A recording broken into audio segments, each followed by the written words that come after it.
And the judge gave Midget 100 years. He wanna come home, but he ain't finished yet. Welcome to the Tippie Toe podcast. We got a special guest right now. Let them know who you is, my dog. I'm Abraham Ben Yisrael, a.k.a. Midget, M-I-D-G-E-T, a.k.a. Abro, A-B-R-O. Short fifth, grew up in Grace Apartments. How you doing? How you doing, too? How you doing feeling today? Oh, man, we feeling good, bro. I'm hanging out with one of my little partners in here. Standing him beside me, J4. I'm hanging out with him inside the joint. What's up with you?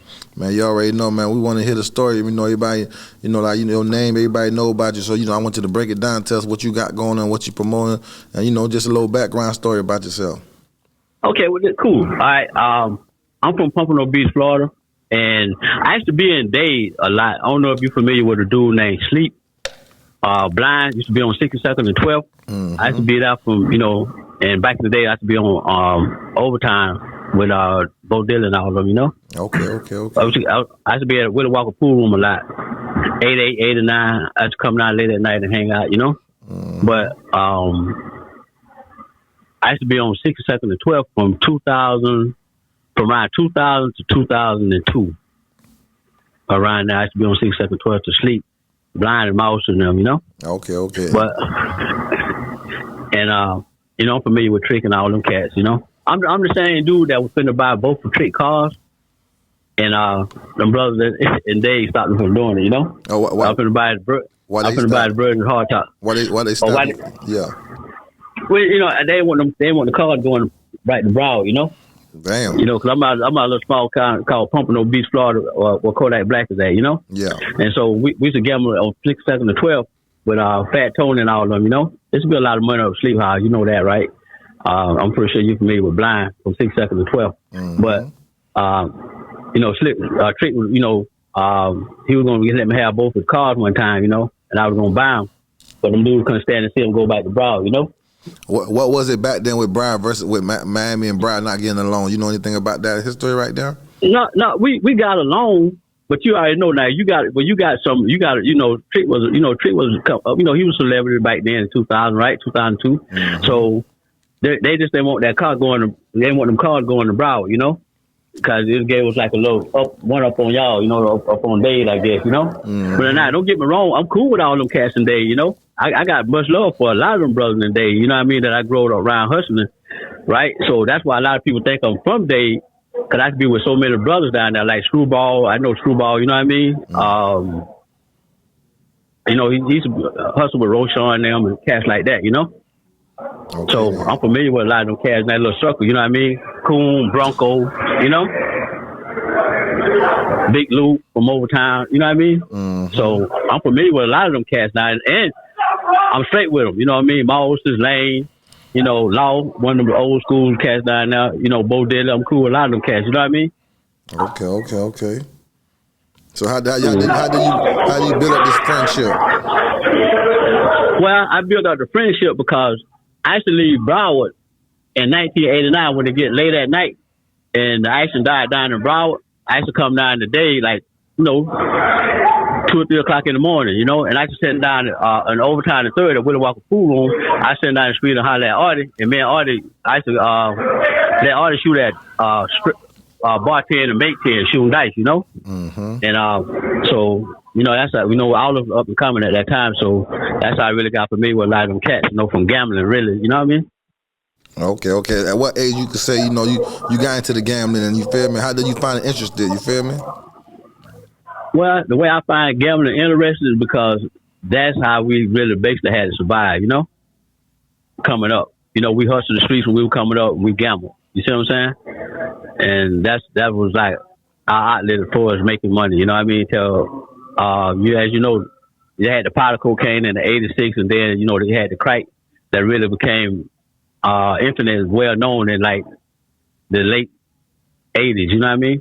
Okay. And gambling, what's the most you ever lost and what's the most you ever made in one night? In one night, the most I probably made in one night, I don't know, probably a couple million, man, In one night? In one night, bro, yeah, a couple million. Oh, you know what I mean? Man.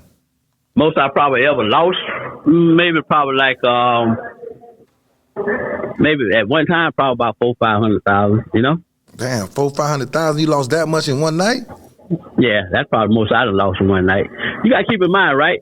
Let me explain to you about 60 seconds and 12. You right there from Dave, right? But if you remember Sleep, right, or Blind on 67 12, wasn't that on that street but exotic cars, you know? So when you went down 62nd and 12, you had a number of Porsches, Mercedes, limousine drivers and stuff that nature.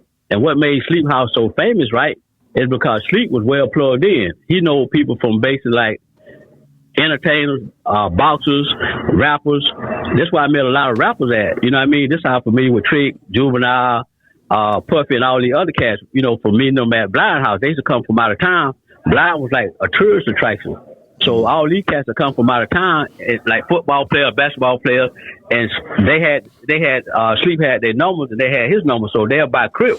And Sleep was like a tourist guide for these people, you know? Okay. He took them to different clubs, he took them to different scenes, he took them to restaurants, and he was like an item for them. And now, check this. Sleep, you know what Sleep car vehicle was? What he had? A red scooter. That's what Sleep vehicle was.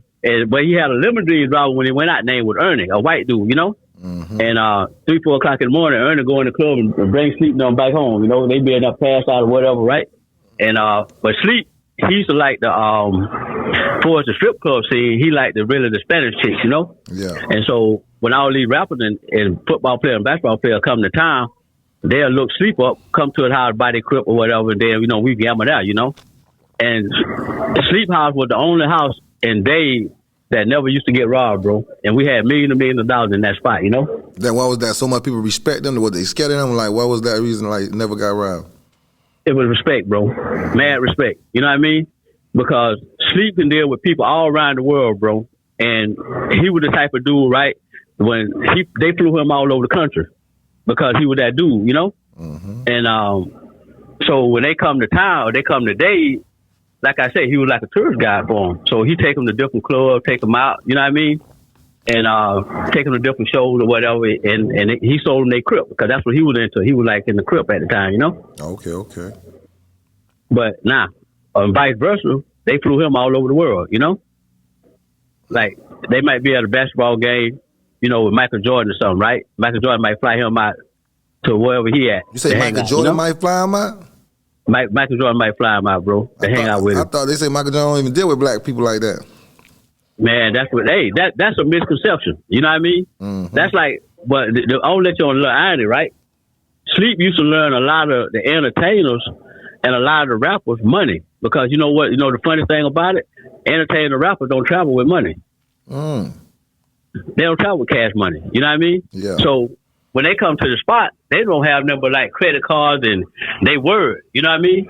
So when we gambling or whatever, a lot of them dudes borrow $200,000, $300,000 from Sleep. And they have to send the money back through their managers or however they get it back. Or send it back on, you know, by the road. But they never travel with money. You know what I mean?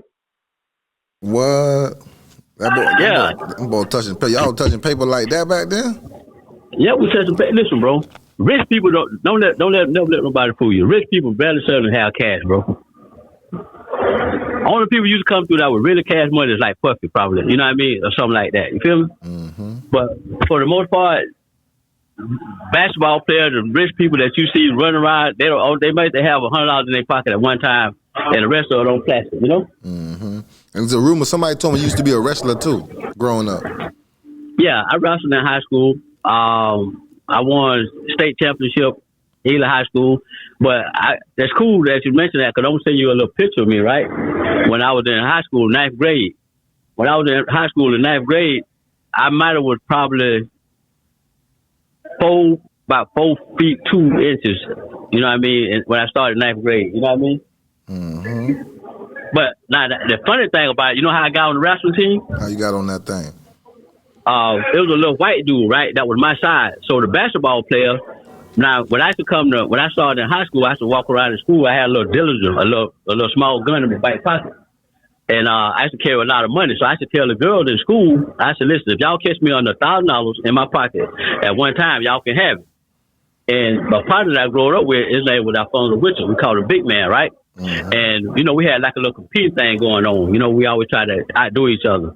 And so both of us had told the girls at the same time. So now, this is a monumental achievement. One night I ended up breaking him. We gambling.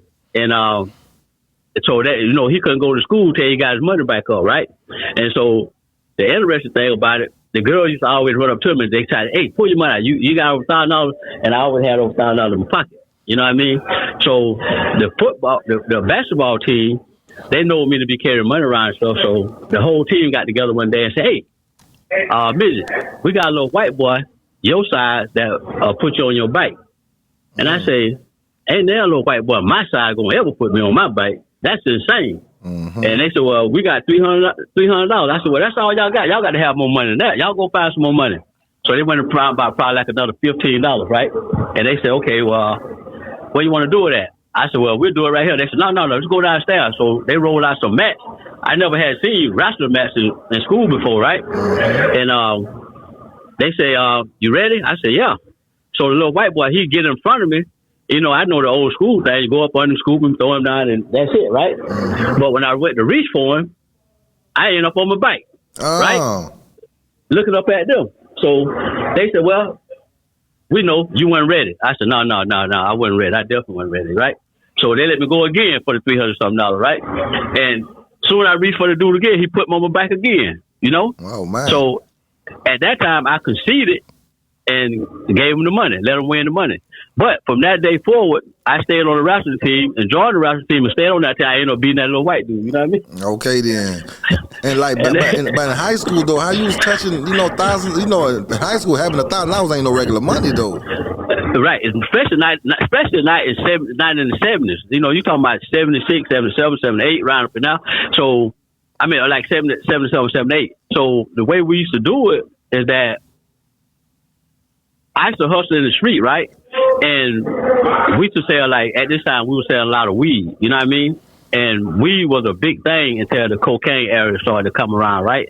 But we used to sell weed back then, bro, But who got you into the weed? A friend? Like, how you got into the hustling the weed and stuff? Okay, cool. And the way I got into the weed, we used to be going to middle school. At this time, we was like in the 6th grade, 7th grade, we started in middle school. We used to hustle like mangoes, ballers, and stuff like that, right? And still at the store, selling gum and stuff in school to the little white kids, right? And other little candies and stuff. So, the ideal thing was to make $7, $8 a day.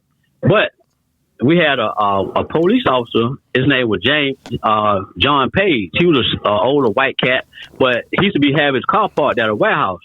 And he used to ask me, black boy, and my friend Cam, which we growed up real close together as friends. He used to always ask us, say, y'all want to ride on the front of the train or the back of the train? He always asked us that question, right? And one day I said, man, I got tired of asking that question. I said, I want to ride on the front of the train. And so at that time, he started giving us weed. But you had the older cats that used to hang up riding the stove and beg for dollars. So when I was like in the 6th, 7th grade, I tell them, I said, listen, man, y'all ain't got to be around here asking for dollars to buy a bill. Let me give y'all 5 bags of weed, which was nickel sacks at the time in the little brown thing that we used to tell them in, right? You remember the little weed sacks back in the day? Mm-hmm. And I get them like 5, 6 sacks. And they get $1 out of each one, and they make their own bill, so they didn't have to ask for people around the store. So when I get out of school, I go there and they have my little $25, $30, $40 or whatever, right? And I break the dude out for the weed. He give me more. So this is really basically how we got started. You know what I mean? So y'all was giving the older guys weed to sell? I was giving the older guys weed to sell. You know what I mean? So I always had that charisma, that style of learning, because keep in mind now, I grew up poor and destitute, right? So my mama I got 4 other brothers and siblings, right? My daddy died when I was 7. He was shot in the back of the head by a police officer. And when I had the interview with Terrence, I said that the dude that killed my dad's name was James Carr, but actually his name was Sam Cook. And they used to own what's called a grocery store, and they had a riot in 1970 when my dad got killed, Mm-hmm. So, fast forward, the way we used to make our money and stuff is like, when it came time for Christmas and stuff like this, my mom, she was so naive because she didn't really have that schooling like that. And I used to have to go get bicycles and stuff for my brothers and sisters. So on Christmas Day, I tell my mama, hey, Mom, they passing out bicycles and stuff, and I'm going to get my brothers and sisters one on Christmas, right? And so when the rich kids or the well-off middle-class kids, when they ride their bicycle to the store on Christmas Eve or Christmas Day, by the time they go, the door closed behind them to go to the store, I had a bicycle and gone, you know? And I did that till all 4 or 5 of my sisters and brothers got bicycles. You see what I'm saying? Mm-hmm. And that's really how we basically got, you know, started with doing a lot of the stuff. You know what I mean? Not that I'm proud of it, but that's really what the life that we live. You know what I mean? Facts. And then, you know, we went from, but back, I digress, but when we go back to selling the weed, then, you know, you came out with the powder cocaine era after that, you know? But weed is how we really got started. And with the powder, how introduced you to that game? You know, that's a whole different monster right there. Okay, the way we got into the powder game is that, you know, of course, you had the weed, but then you had the older cats, and actually a few of the police officers in the neighborhood that was actually pushing, and we started getting it from them at reasonable prices and stuff, you know what I mean? So you said the police? Yeah, definitely. The police, that's how, all our really hustling and stuff, a lot of it really came from the police, you know what I mean? Oh, so back then, police was in the streets back then in the 70s and early 80s. Police was in the streets then. Oh, you better believe it. My uncle, my cousin Joe Fodor, Yahweh bless his soul. He sold a lot of weight when it came to weed, right? And the sheriff used to pull up to his house. Okay, the sheriff used to pull up to his house in their car and go get the weed out the trunk of the car. Damn. Like bales and bales of weed out the trunk of the car, you know. And so he had the plug for the weed itself, you know what I mean? In Broward, he was like one of the biggest things in Broward selling weed back then at that time, you know. And what made the police feel like they comfortable to tell y'all, man, we know we got that work? Well, what made them comfortable is that, like I said, we grew up into it. It started out with something small with us going to middle school, you know, with John Page, you know what I mean? With John Page, and then, you know, you had other police officers that actually used to push too, you know. But you think about the irony of it, right? You ain't gonna find their neighborhood where they pushing a lot of weight at. Well, the police don't have their hands in, you know. Whether dude confess it or not, you know. Okay. Yeah, whether they confess it or not, bro, you know. All right, so now you say you grinding, you know, you into the powder game. How that's going for you, like, from the start? Was it like a boom, you turned up, or it took its time before you started, you know, moving with them real things? Well, the thing is, what happened is that we had a dude out of New York that was called Slim, right? And Slim, he was jumped out at the time, right? But he was telling me and one of my partners at the time that he had something that can stretch the cocaine and make it more than actually what it was. And what he was talking about was benzocaine and procaine. This how a lot of dudes in the 80s, this how they actually got rich. When you talk about all the dudes, I don't really want to call them cats names and stuff, right? But when you talk about, you know, let's say Ike and all them other dudes, right? A lot of guys got rich. They didn't get rich off actually cocaine itself. They got rich off of benzocaine and procaine. Was they mixing it or selling it by itself? Which one they was doing? No, well, you mixing it, because what you can do, you can buy one key of cocaine and you can make 4 or 5 keys out of it by adding benzocaine and procaine to it. You know? Oh man. Yeah, so that was the math. So you can see the math for that, and that's how so many of us got rich. You know, that secret was only in the handful of a few people, you know. Mm-hmm. And so what's the difference when you came to the cocaine, the crack era? I don't know if your audience remember, but when it came to the cocaine and crack era, you had, when you was using the benzocaine and procaine, they had pharmacists that we can go to and we can buy the benzocaine and procaine from them, you know, like black pharmacists at that. You feel me? Mm-hmm. And so the difference between the benzocaine and the procaine, the benzocaine is that when you take, it had like a medicine taste to it, right? So it was good for powder, but when we started to actually get into the age of actually cooking it, when you mixed it, you had to add extra baking soda to it. It took a long time for it to dry, but when it dried, it was like real chalky. Mm-hmm. It turned to like real powdery, right? Mm-hmm. And it left like a medicine taste, and to the people that smoked it, it left like a medicine taste into their mouth. Mm-hmm. Now, the procaine was more like a oil base. It took a while for it to dry, but you always had to keep it in a cool place. If not, if you didn't keep it in a cool place, what would happen is that it would actually start to tight up again and melt. You see what I'm saying? And do you remember when you got introduced though to till it went from soft to hard? Or you remember that there? Yeah, I remember that because, you know, I grew up also into the pimping realm, you know, and I was taught the 36 since I was like pretty much like 17. Now, what the 36 is, you might not even know what the 36 is, but the 36 comes from it was a nation that we was involved in with dealing with pimp players and hustlers, and inside the 36, the reason they had that name because there's 36 ways on the dice. If I was to ask you right now how many ways to make 8, you know what you're gonna tell me? You're gonna tell me it's 3 ways to make 8. But when you sat down and counted, actually it's 5 ways to make 8. You see what I'm saying? So when you can add up, like it's 4 ways to make 9, it's 4 ways to make 5. It's only 3 ways to make 11. It's only 3 ways to make 3. It's only 1 way to make 12. And it's only 1 way to make 2. So when you add all those numbers up to the dice, it's come up to 36. And so when you was part of the nation at the 36, dealing with pimp players and whores and stuff like this, you learn how to actually hustle. So you're supposed to be able to take a nickel and a rusty nail, and you're supposed to be able to come up anywhere you dropped off into the country. You're supposed to be able to survive. That's what it teaches. So you taught how to short change. You taught how to throw the 3-card model. You taught how to throw the greasy pig. You taught how to shuffle. You taught how to deal. You know what I mean? Okay, so I was so good, I can play in front of the mirror, and I can't even catch myself cheating. You feel what I'm saying? That's how good I was when it came to hustling. You know what I mean? Okay, then. So, right. So now, I don't know if you remember or not, bro, but I don't know how old you is, but I'm 61. I was born in 1963. Now, back in the days when I was like 12, 13 years old, when the pimps and players used to come to town, I used to get in the car with them. And I used to be the one that be running for them, and that's how I was actually picking up game from them. You know what I mean? And learning how to note, how to short change. You know what note and short change is, right? Right. Now, what do you mean? Break it down to us. Okay, cool. Note and short change is like, well, I put a lot of money in my pocket. I go into the store and I buy something for like $4, $5, right? And the lady give me back, or the person at the cash register give you back $95.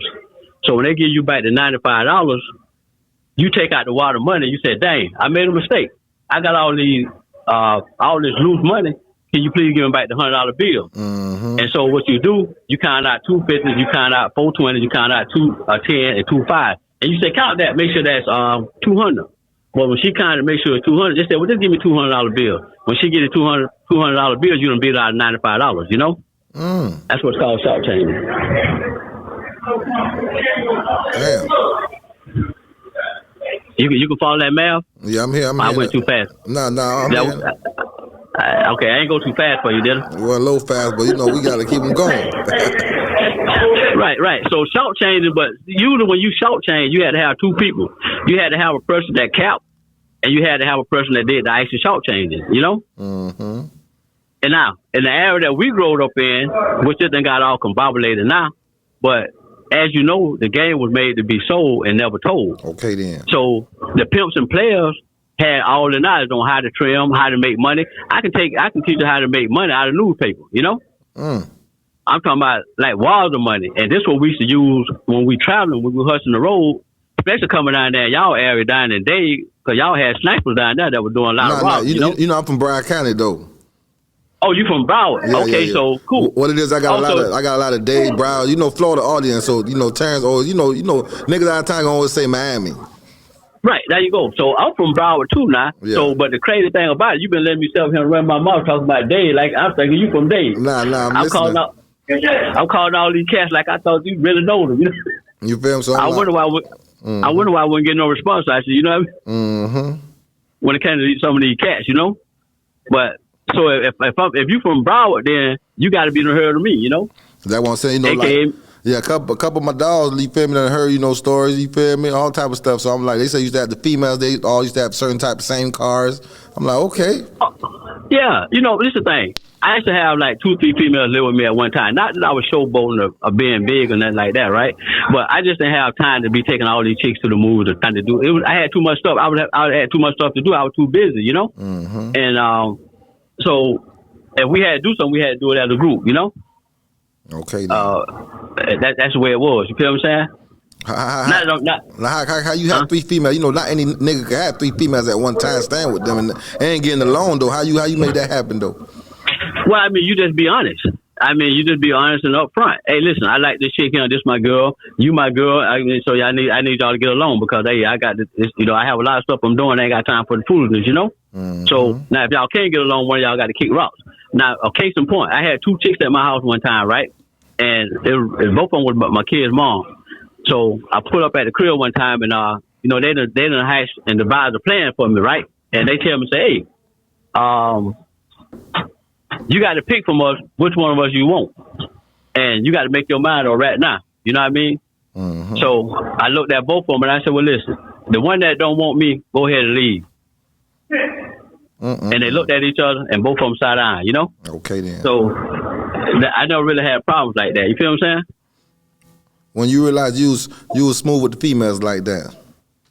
Well, I wouldn't say I was smooth, but I was more like pointed that, I didn't have time for the confusion, Okay. I don't know if you noticed, when you ripping around the street, bro, and when you really hustling, you really don't have enough time throughout the day. I used to leave the house with 10, 15 things that I got to do. At the end of the day, I might be able to accomplish like 3 or 4 of them, Facts. Time moving fast. Right. Time moving fast, then the list carry on till the next day, Mm-hmm. Now, another thing, the reason, mind you, until I was caught up in this actual particular case, you know what I mean? Which we might go into that a little bit. I never in my life had a drug charge, bro. And everybody up under me was always protected. I never lost a person. I never lost one individual guy that was up under me. You see what I'm saying? So my whole career with hustling in the street, I had never lost a person, Until 2001, when I was home invaded, shot up by one of my partners, right? Home invaded, shot 5 times. My girl at the time was killed, Damn. Yeah, dude home invaded me, shot me 5 times. But I let my guards down because it would come from somebody that was close to me, you know what I mean? So I witnessed it. Really, I got rocked to sleep, bro, Now, my street sense was teaching me better. I know better. I know all the warning signs. I read the riot act. I seen it. You know what I mean? And I got rocked to sleep. You feel me? And by me getting rocked to sleep, it cost my girl her life. Now, when it cost the girl her life, I was so distraught, bro. My sister, Jennifer, had them bump into the chick that she was in the county jail with, and the chick looked just like my girl, And I went to Dave because I was so strung out and I was so out of it at the time. Really, I was trying to function normal, right? But I like to say this was the first time I ever lost somebody in war, doing what I was doing. So I ended up getting with this chick. I had to move the chick in my house. I was taking care of the chick as if she was my girl, right? And I went to take the chick home to a people's house one night, and the chick looked at me and said, "Man, you crazy? I'm not your girl." You feel what I'm saying? And that's what snapped me out of it. You feel me? But I'm going to go into a little bit as to the scenario that happened, right? Yeah. With my case. Now, of course, we doing our thing or whatever, right? And you always got somebody that's going to be greedy, right? So I'm not going to go into in much detail, but I'm going to go into the case in point with her being killed. Mm-hmm. Now, I had a partner that was out of town. He was coming down. He was buying like 20, probably 30 bricks at a time. Damn. So what I do, I get him to check him. And when I check him, I send all of them back. He sends straight to the trailer, come pick them up. So what happened with my girl is that this girl she was simple, but she was a very beautiful, loving girl, right? And this chick, she was Creole, Haitian. But I can be not having work. Don't you know she'll pull up on her people, bro, and find it. You know what I mean? And she was so simple to the fact that, she used to go inside the drawer and get change out the drawer to go to Burger King and McDonald's and have millions of dollars in the house. Mm. You know what I mean? And all the loose change, she used to send to Haiti to her grandma, Yeah. And this kind of spirit that I'm dealing with here, which was from a girl at the time. And I was finna buy a house from a partner that I'm telling you about. Well, I ain't calling his name on record right now, but I was buying a house from him, and I was at one of my other partners' condos that I was living in, me and the chick at the time. And so I was supposed to get him like $100,000 worth of bread for this one house that was one of us complete at the time, right? It was under construction. So later on that night, he didn't actually. I called him to come pick up the money. He came by, showed him the money. I said, "Hey man, this is the money for the crib, right?" And he said, "No, just leave the money here, bro. I'm good." But later on that night, his trigger man showed up, telling me that, hey, he live in this apartment complex, and he actually, he got a sister living in this apartment. He own a few duplexes. He own a few condos, and blah blah this and that, right? But he said, "Hey man, I need to borrow like $4,000, right?" I said, "Well, I just sent the money that I had him to Pompano." I said, "But it would matter. We all 56 and Lauderdale Lakes, right? Yeah. Across the hill over there." Mm-hmm. So I said, "But you follow me to Broward, I give you the four bands, right?" Because he wanted to borrow it. So he followed me to Broward. I gave him the 4 bands. But I'm saying in my mind, why would my partner Trigger Man, need $4,000? And I mean, I thought they showed him 100-something racks. Why would his Trigger Man show up? Why he didn't get it from him? You know what I mean? So, but some of these little things, they get by you, but they don't. Yeah. So fast forward, one of my partners had already got knocked off, right? So going forward, it started being a lot of unnecessary killings, Damn. And not going into detail, but it was a lot of unnecessary killing. So I questioned it, right? I'm like, man, listen, you got too much unnecessary killing going on here, right? We're gonna end up getting us all indicted. So at this time, of course, I became the next target, and so, which I should have dome checked him right there. I mean, to be honest with you, because the way he was looking, you know what I mean? But I had a rapport with these people to where the one thing that you can do in the street, right? You can have enemies and you can face your adversaries, with like no problem. But when you dealing with a person that you grew up with as a brother, that you would have went to bat with, that you would have put your life on the line for at any given day or any given time without unquestionable loyalty. You feel what I'm saying? So when you dealing with a person that you think is not turning to an adversary, I asked the question, and I asked myself this question 1,000 times: how would you deal with that person? Would you have the nerve to kill him? Would you have the will to kill him? I mean, because when you think about it, all this stuff come up. I mean, like, we can deal with our adversaries like no problem. People that grow up in the street, that's not a problem. But when it's coming from a childhood friend and it's coming from somebody that you close to, somebody that you would lay your life on the line for at any time, how would you deal with that situation?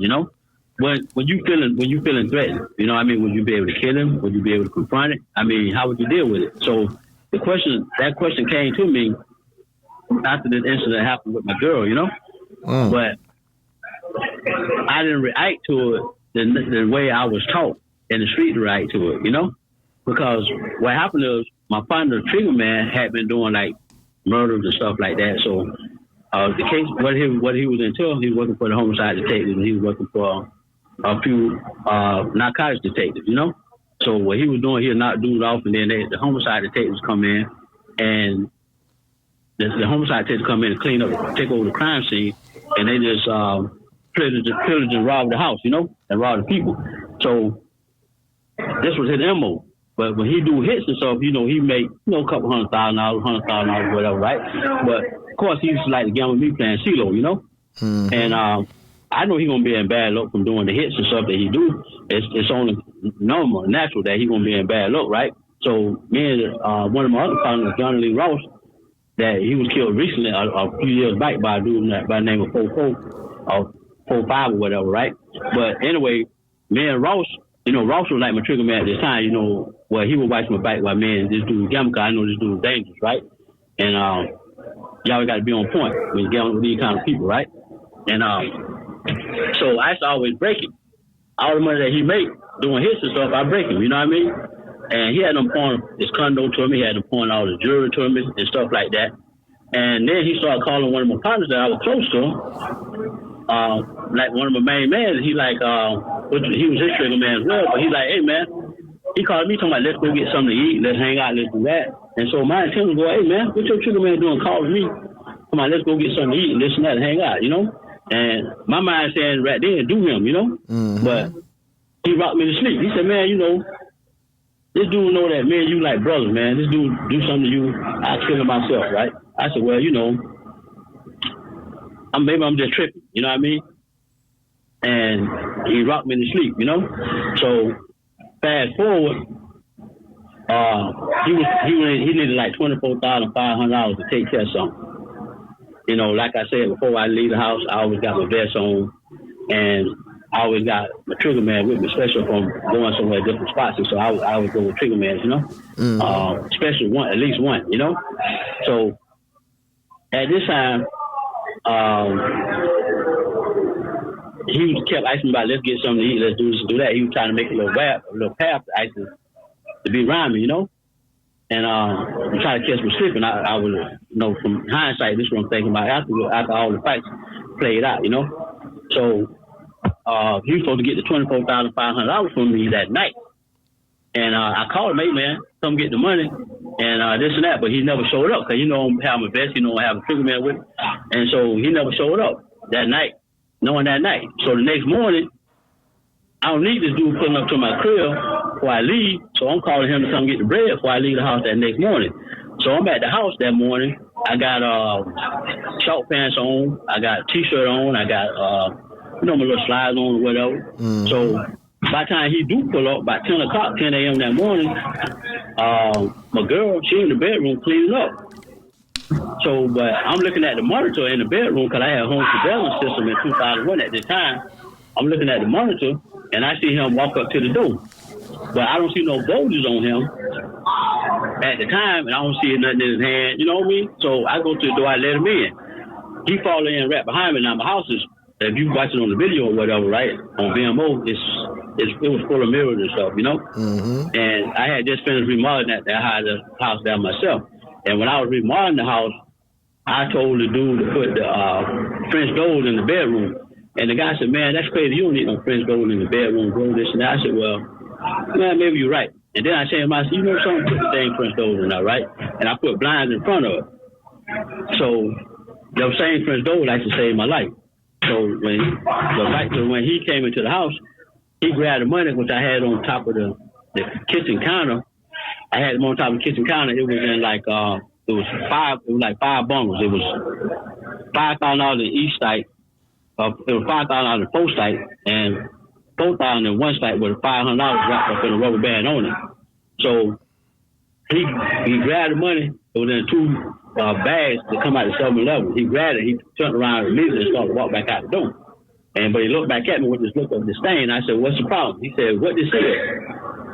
I said, $24,500. What you need? He said, I really need $25,000, but I remember I had $1,190 on the nightstand.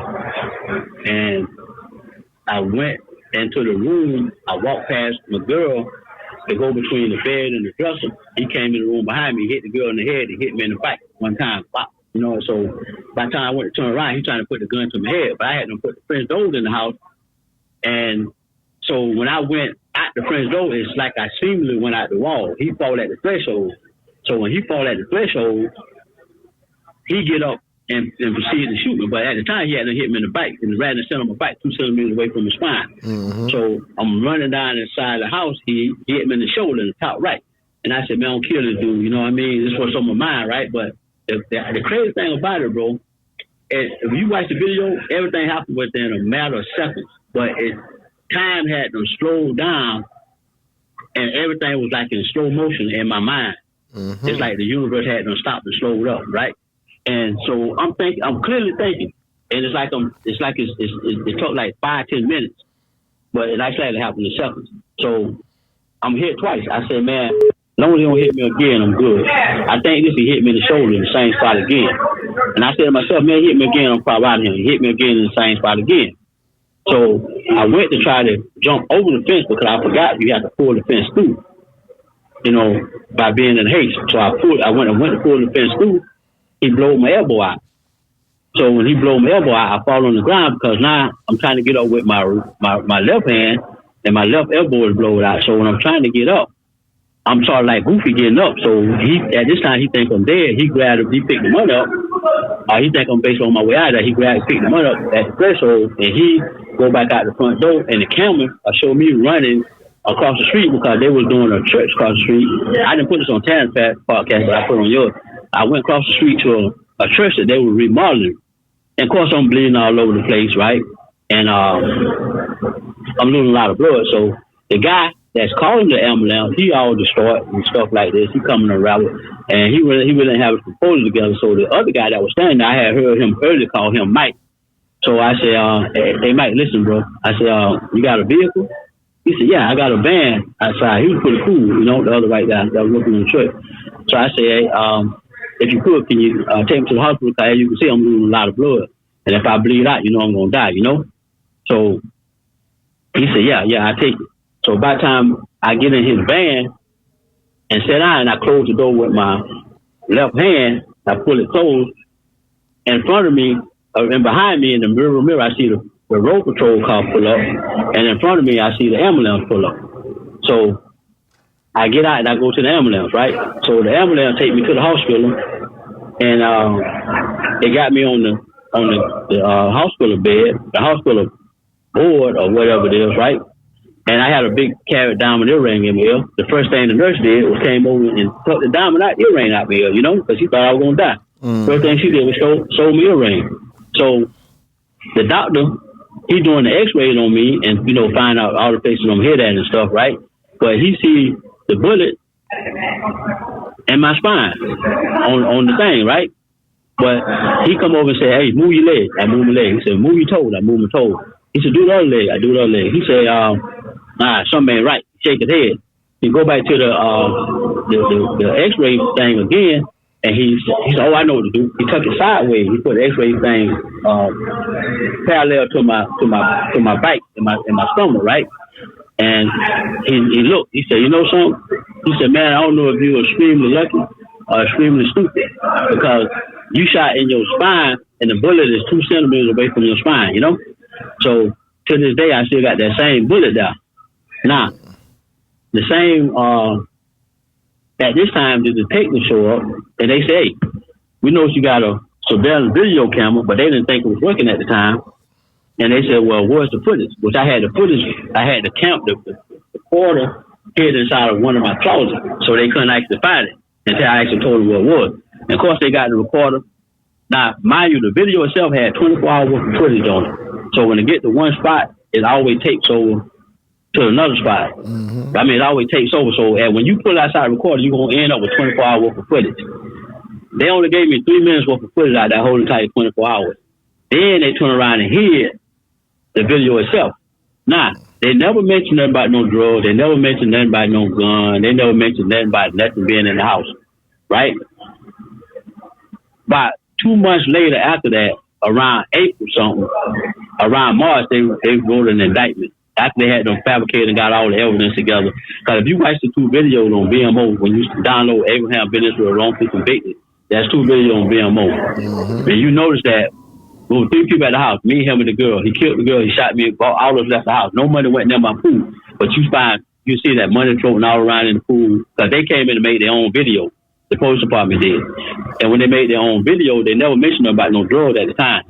But 2 months later, mysteriously, they had them found some drugs. And they had them wrote an affidavit saying they found drugs, they found a gun.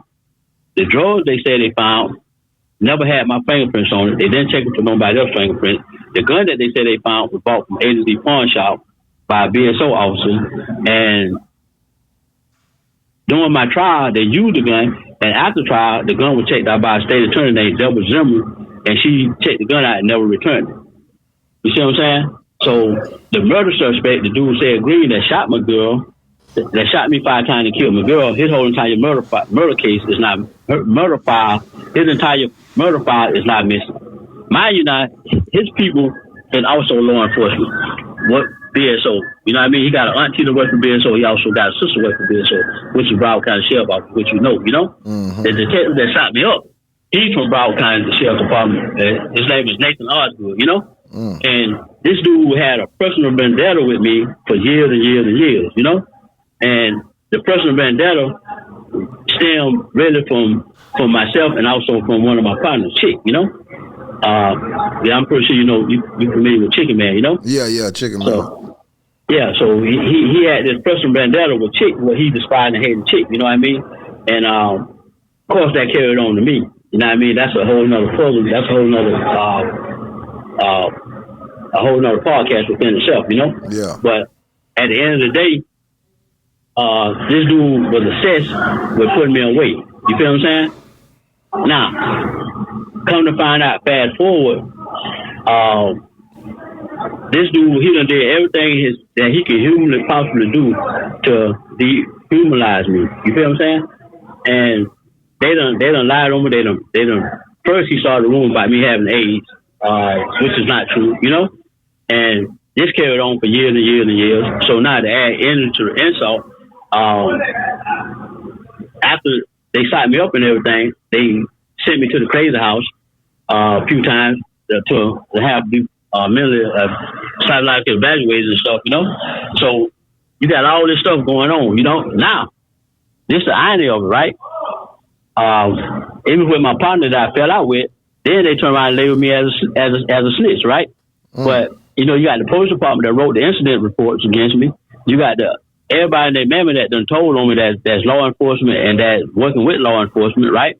And wrote affidavits and everything else. They target me and lock me up. Now, when they tell their side of the story, I guess you call it whistleblowing, you know. And when I tell my side of the story, then I guess they call it snitching, you know.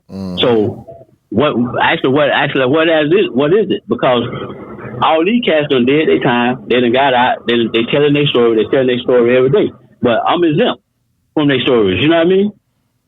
And the question is, why is I'm being omitted out of all of their stories when I am the main story? You know what I mean? And that's the question that I pose to them.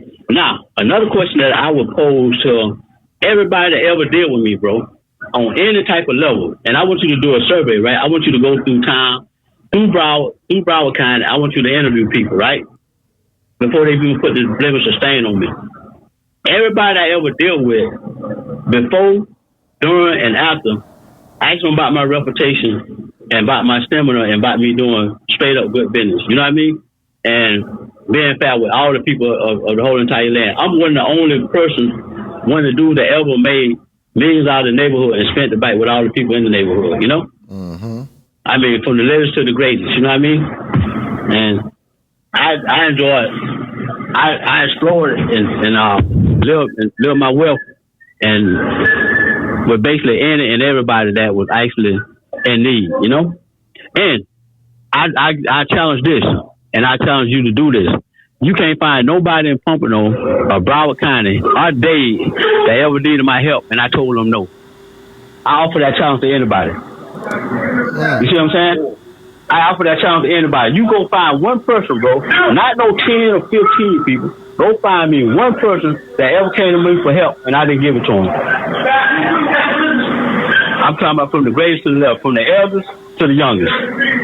Find me one person. You see what I'm saying? And when you look for that one person, I want you to video and ask them questions. Just take your phone, take your recorder, go through Broward County, and find somebody that I did them wrong. You know what I mean? Even the dudes that say that got ill will toward me now and spreading all these rumors and all this hearsay and misuse of words and a play on words, right? Find these same cats and ask them when did I ever do them wrong, you know? And when they ever came to me for help and I didn't give it to them. By me offering help right now is what got me actually in the position that I'm in now. You feel what I'm saying? Which is a whole nother story. You feel me? And I want people to play back in their minds. Wherever you at right now, and praise Yahweh, Ben Yahweh, and the nation Yahweh and tribal Yehuda, right? But I want people to think back in their minds right now. When did they ever come to me for help and I turned them down? And that's a limbo test that I want people to pass right now, you know? Damn it. You see what I'm saying? So what else you want the people to know, and what you trying to do? You know, how you trying to break it down? Like how you see the case going, though? Okay, this is how I see my case going, right? I've just paid one lawyer $42,000. She came up with a lot of emails that was actually passed between the state attorney and the police officer Nathan Osgood, that one that shot me up. There's a lot of email costs. Well, not a lot, but there's a few important emails that were passed between them that these emails, be honest with you, will vindicate me. And I say this right now. It's like taking a fan and throwing a pile of doo on it, right? A pile of boo-boo or manure, and you throw this waste into the fan, and you know what's going to happen when everybody's standing around, right? Mm-hmm. Everybody standing around can get a little doo-doo on them. You feel me? So it ain't gonna be nobody smelling good at the end of this. When if I ever was just reveal the whole entire truth as to what happened from day one to starting, because you dealing with a lot of people that got law enforcement in their family, a lot of their family members are law enforcement, and the people don't know this. You feel what I'm saying? And people don't know that a lot of the agents in the case was working with a lot of these cats, and a lot of these cats were working with them, and a lot of police officers were trying to arrest the agents were trying to arrest the police officers. It's a whole entire cluster F, But at the end of the day, they give me the stemmer, and everybody label me. But they got to face the truth. You know what I'm saying? You can know the truth. Hold on, you sound buffed a little bit. No, I say at the end of the day, the truth is what make everybody free. You feel what I'm saying? Mm-hmm. And everybody been telling their story. I haven't told the truth yet, bro. I wore it like a champ. You hear me? And I still ain't told the truth. I mean, not for I didn't told the truth for is what I'm telling you now. Yeah. But I'm saying I haven't told the whole entire truth. You see what I'm saying? Mm-hmm. And I've been sparing these cats. You know what I mean? To be honest with you, bro. You know what I mean? Mm-hmm. And that's the truth within itself, Okay. And what I'm asking them to do is reason within themselves, right? Because I ain't had no problem. I'm doing good. The people I'm dealing with, I had my people I was dealing with. I took care of people that was up under me, and that's how I live, They killed my girl. They killed my little partner that was up under me, which is dude. I lost two people that were very close to me, And I'm the one that got the bone to pick, bro. You feel what I'm saying? So, at the end of the day, they need to get themselves together and they need to start asking some serious questions, man, Mm-hmm. Like, which direction we going with this? You feel what I'm saying? Mm-hmm. If they really make this right, they really ready to clean it up. I mean, how they gonna handle it, No, facts. And I ain't gotta get. And how long you been down so far? I've been down 20 years, 20 years living with a tag on me. You feel what I'm saying? I mean, with rumors and speculation, hearsay, and I'm mad. The stuff that I'm telling you now, I'm just bad at scratching the surface. Mm-hmm. And that's just keeping it 1,000. You know what I mean? No, facts. Yeah, I'm just bad at scratching the surface, bro. And so right now, are you appealing everything again? Like, what you doing right now? Well, what I'm doing right now, I got motions in. Of course, I always got something in. Mm-hmm. I keep lawyers. The lawyer I got now, you know what I mean? A lawyer that I'm working with now, that I had I don't know what she is because I haven't heard from her in a while. But when she started digging into my case, she said that the state attorney office called her and told her that her life was in danger. Damn. So, her argument is that, well, I know I'm on to something, and I don't think she's deterred by it. You know what I mean? Afraid or whatever, but I know I warn her all the time though, you got the narcotic detective that shot me up. The problem that we got here is that he got a lot of dirt on officials. He got a lot of dirt on the dudes that's supposed to be close to me. He got a lot of dirt on these cats, and so he got a lot of dirt on the state attorney. He got a lot of dirt on the judges, and this one individual, bro. You hear me? So they know if he ever get indicted or put in cuffs, then that means the whole house of cards gonna fall. Mm-hmm. And that's where we at right now. You see what I'm saying? So what I'm doing now is shedding light on him to pretty much go and force somebody to force his hand and go ahead and do what he need to do. Not fast. Tell the truth. Go ahead and sink the whole ship. Mm-hmm. They need to go ahead and just free me and make it do what it do, because we all can make this go away. You feel what I'm saying? And it's just as simple as a few phone calls. You feel me? Mm-hmm. But you got a lot of lawyers, you got a lot of state attorneys, you got a few judges, and all these cats got stuff. We got stuff to lose. And so these is modern, upstanding citizens. They want they law and bodies now. And I'm not. Don't get me wrong. I'm not saying that a lot of lawyers and a lot of judges. It's only a few, bro. It's only a few that's really, really corrupt. You feel me? and they playing the role like they are law-abiding, upstanding citizens, you know. And one state attorney said that I committed prior murders and had gotten away with it. You see what I'm saying? But what's the prior murders? They're not naming no names. They're not saying no names. They're not saying nothing. They just based with allegations, you know. And this is what they sent to the judges, actually to get me denied and actually just pretty much keep me in prison, you know. And one instance, the same detective came in. He came into in a conference hearing that I had, and he told George William Harvey Jr. that, hey, listen, this dude got unlimited resources to guns, he got unlimited resources to drugs, and George Kaplan is in fear for his life. Dr. Bradley is in fear for his life. If you let this dude out, you know, there's a potential threat on George Kaplan. If George Kaplan end up dead or he end up dying, then you're going to be at fault. You feel what I'm saying? And so the judge had to stay the order because he was releasing me on my overconduct. You know what I mean? So this guy, he been like a thorn in my flesh ever since this whole entire incident. But this whole entire incident was not my fight from the beginning. This is me taking other people's causes, bro. You feel what I'm saying? Mm-hmm. And the people causes that I took up, they washing their hands with me. You know what I mean? Like I done did something wrong. You know what I'm saying? This is what I'm trying to get at, you know?